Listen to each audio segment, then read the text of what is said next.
आरंभिक प्रवृत्तियां। जब कभी वह अपने पिता की जमींदारी में जाता, वह कृषि संबंधी कोई काम न होता। वह किसी एकांत कोने में जाकर ध्यानारूढ़ हो जाता। निस्संदेह उसे सभी प्रकार की शिक्षा मिल रही थी, किंतु साथ साथ एक क्षत्रिय के योग्य सैनिक शिक्षण की ओर से भी उदासीनता नहीं दिखाई जा रही थी। शुद्धोधन को इस बात का ध्यान था कि कहीं ऐसा न हो कि सिद्धार्थ में मानसिक गुणों का ही विकास हो और वह क्षात्र बल में पिछड़ जाए। सिद्धार्थ स्वभाव से कारुणिक था। उसे यह अच्छा नहीं लगता था कि आदमी आदमी का शोषण करे। एक दिन अपने कुछ मित्रों सहित वह अपने पिता के खेत पर गया। वहां उसने देखा कि मजदूर खेत कोड़ रहे हैं, बांध बांध रहे हैं, किंतु उनके तन पर पर्याप्त कपड़ा नहीं है। वे सूर्य के ताप से जल रहे हैं। उस दृश्य का उसके चित्त पर बड़ा प्रभाव पड़ा। उसने अपने एक मित्र से कहा, एक आदमी दूसरे का शोषण करे, कैसे ठीक कहा जाएगा? मजदूर मेहनत करे और मालिक उसके मजदूरी पर गुलछर्रे उड़ाए, यह कैसे ठीक हो सकता है? उसके मित्रों के पास उसके इस प्रश्न का कोई उत्तर न था, क्योंकि वे पुरानी विचार परंपरा के मानने वाले थे। किसान मजदूर का जन्म अपने मालिकों की सेवा करने के लिए ही हुआ है और ऐसा करना ही उनका धर्म है। शाक्य लोग वप्रमंगल नाम का एक उत्सव मनाया करते थे। धान बोने के प्रथम दिन मनाया जाने वाला यह एक ग्रामीण उत्सव था। शाक्यों की प्रथा के अनुसार उस दिन हर शाक्य को अपने हाथ से हल जोतना पड़ता था। सिद्धार्थ ने हमेशा इस प्रथा का पालन किया। वह अपने हाथ से हल चलाया करता था। यद्यपि वह विद्वान था, किंतु उसे शरीर श्रम से घृणा न थी। उसका क्षत्रिय कुल था। उसे धनुष चलाने तथा अन्य शस्त्रों का प्रयोग करने की शिक्षा मिली थी, लेकिन वह किसी भी प्राणी को अनावश्यक कष्ट देना नहीं चाहता था। वह शिकारियों के दल के साथ जाने से इनकार कर देता था। उसके मित्र कहते, क्या तुम्हें शेर चीतों से डर लगता है? वह प्रत्युत्तर देता, मैं जानता हूँ कि तुम शेर चीतों को मारने वाले नहीं हो। तुम हिरणों तथा खरगोशों जैसे निस्पृह जानवरों को ही मारने वाले हो। शिकार के लिए नहीं तो अपने मित्रों का निशाना देखने के लिए ही आओ। उसके मित्र आग्रह करते।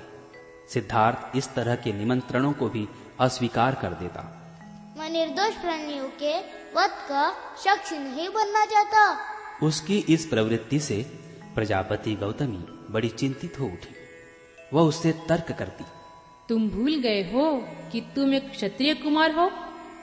लड़ना तुम्हारा धर्म है। शिकार के माध्यम से ही युद्ध विद्या में निष्णात हुआ जा सकता है, क्योंकि शिकार करके ही तुम ठीक ठीक निशाना लगाना सीख सकते हो। शिकार भूमि ही युद्ध भूमि का अभ्यास क्षेत्र है। लेकिन सिद्धार्थ बहुधा गौतमी से पूछ बैठते, तो माँ, एक क्षत्रिय को क्यों लड़ना चाहिए? और गौतमी का उत्तर होता, क्योंकि यह उसका धर्म है। सिद्धार्थ उसके उत्तर से संतुष्ट न होता।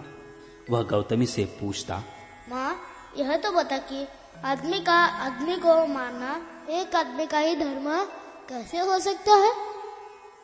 गौतमी उत्तर देती, यह सब तर्क एक सन्यासी के योग्य है, लेकिन क्षत्रिय का तो धर्म लड़ना ही है। यदि क्षत्रिय भी नहीं लड़ेगा तो राष्ट्र का संरक्षण कौन करेगा? लेकिन माँ, यदि सब क्षत्रिय परस्पर एक दूसरे को प्रेम करे तो क्या बिना घटे मरे वे राष्ट्र का संरक्षण कर ही नहीं सकते? गौतमी निरुत्तर हो जाती। वह अपने साथियों को अपने साथ बैठकर ध्यान लगाने की प्रेरणा करता। वह उन्हें बैठने का ठीक ढंग सिखाता। वह उन्हें किसी एक विषय पर चित्त एकाग्र करना सिखाता। वह उन्हें परामर्श देता कि ऐसे ही भावनाओं की भावना करनी चाहिए कि मैं सुखी रहूं, मेरे संबंधी सुखी रहे और सभी प्राणी सुखी रहे। उसके मित्र उसकी बातों को महत्व न देते। वे उस पर हंसते थे। वे आंखें बंद करते तो उनका चित्त उनके ध्यान के विषय पर एकाग्र न होता। इसकी बजाय उनकी आंखों के सामने नाचते हुए हिरन जिनका वे शिकार करना चाहते थे, अथवा वे मिठाइयां जिन्हें वे खाना चाहते थे। उसके माता पिता को उसका यह ध्यानाभिमुख होना अच्छा नहीं लगता था। उन्हें लगता था कि यह क्षत्रिय जीवन के सर्वथा प्रतिकूल है। सिद्धार्थ का विश्वास था कि योग्य भावनाओं पर चित्त एकाग्र करने से हम अपनी मैत्री भावना को बहुत व्यापक बना सकते हैं। उसका कहना था कि सामान्य रूप से जब भी कभी हम प्राणियों के बारे में कुछ भी विचार करते हैं, हमारे मन में भेद विभेद घर कर जाते हैं। हम मित्रों को शत्रुओं से भिन्न कर लेते हैं। हम अपने पालतू पशुओं को मनुष्यों से भिन्न कर लेते हैं। हम अपने मित्रों से प्रेम करते हैं और प्रेम करते हैं अपने पालतू पशुओं से। हम अपने शत्रुओं से घृणा करते हैं और घृणा करते हैं सामान्य जंतुओं से। हमें इस विभाजक रेखा की सीमा के उस पार जाना चाहिए। हम यहाँ कार्य तभी कर सकते हैं जब हम अपने ध्यान में इस व्यवहार जगत की सीमाओं को लांघ सकें। उसका बचपन करुणामय था। एक बार वह अपने पिता के खेतों पर गया। विश्राम के समय वह एक वृक्ष के नीचे लेटा हुआ प्राकृतिक शांति और सौंदर्य का आनंद लुट रहा था। उसी समय आकाश से एक पक्षी ठीक उसी के सामने आ गिरा।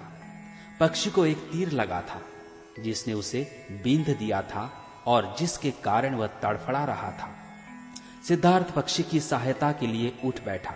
उसने उसका तीर निकाला, जख्म पर पट्टी बांधी और पीने के लिए पानी दिया। उसने पक्षी को गोद में लिया और अपनी चादर के भीतर छिपाकर उसे अपनी छाती की गर्मी पहुंचाने लगा। सिद्धार्थ को आश्चर्य था कि इस असहाय पक्षी को किसने बींधा होगा। शीघ्र ही उसका ममेरा भाई देवदत्त वहां आ पहुंचा। वह शिकार के सभी आयुधों से संपन्न था। उसने सिद्धार्थ से कहा कि उसने उड़ते हुए पक्षी पर तीर चलाया था। पक्षी घायल हो गया था। कुछ दूर उड़कर वह वहीं आसपास ही गिर पड़ा था। उसने सिद्धार्थ से पूछा, क्या तुमने उसे देखा है? सिद्धार्थ ने हां कहकर स्वीकार किया और वह पक्षी भी उसे दिखाया जो अब बहुत कुछ स्वस्थ हो चला था। देवदत्त ने मांग की कि उसका पक्षी उसे दे दिया जाए। सिद्धार्थ ने इनकार किया। दोनों में घोर विवाद हुआ। देवदत्त का कहना था कि शिकार के नियमों के अनुसार जो पक्षी को मारता है वही उसका मालिक होता है, इसलिए वही उसका मालिक है। सिद्धार्थ का कहना था कि यह आधार ही सर्वथा गलत है। जो किसी की रक्षा करता है वही उसका स्वामी हो सकता है। हत्यारा कैसे किसी का स्वामी हो सकता है?